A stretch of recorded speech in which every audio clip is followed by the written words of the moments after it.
Hello everybody, Hello Floor Machines here, and in this video I will be talking about the more recent and current Transformer mainstream toy lines for the casual fans and collectors. And of course, to start off with, for those of you who don't know what a Transformer is, it is basically a robot that can turn into something else, whether that be a car, a boat, a T-Rex, a boombox, whatever other thing it could be.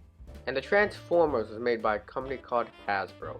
And basically what they did was that they took figures from different toy lines like Diaclone, which was made by Takara Tomy, and renamed it, gave it a new color sometimes, other times they just left the color alone, and then they called it the Transformers.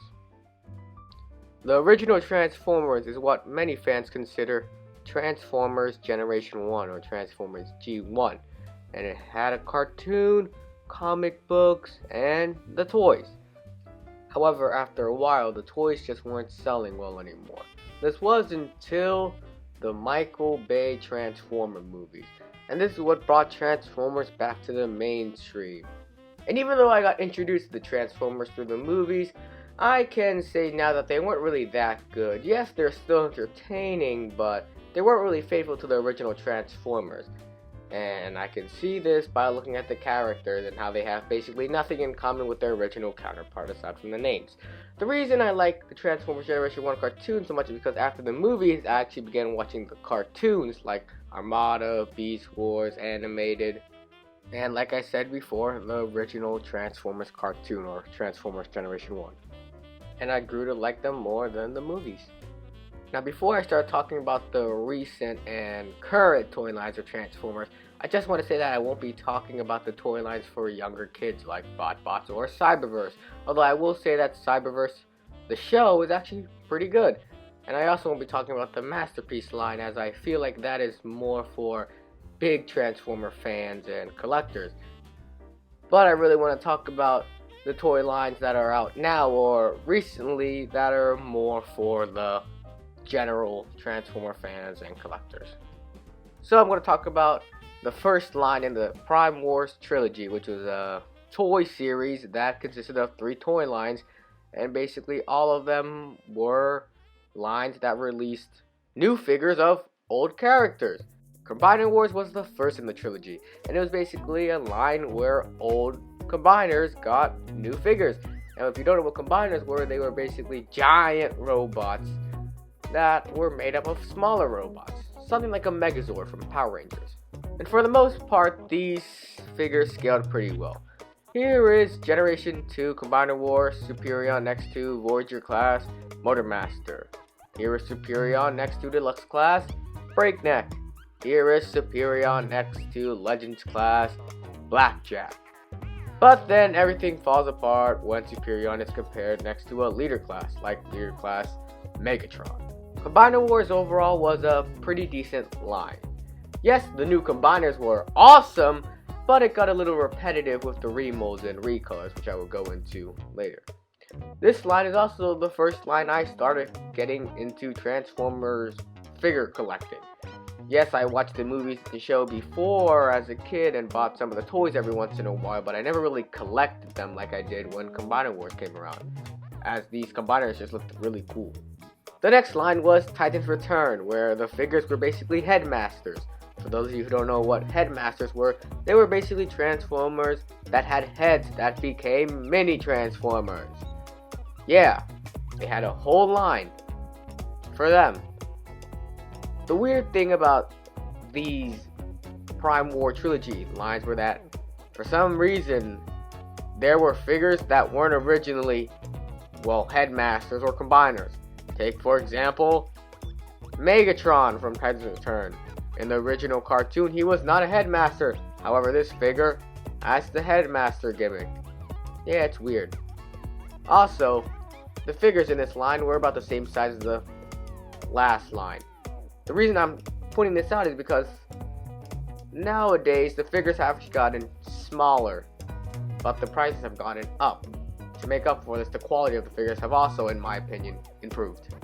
The last line in the trilogy was well, Power of the Primes, which I feel was the weakest, as I really didn't collect much from this line. But basically, they were just the headmasters, except the heads were now primes and they could become armor pieces. Since it was the same mechanics that were used with the headmasters from Titans Return, you can put the heads onto the armor pieces.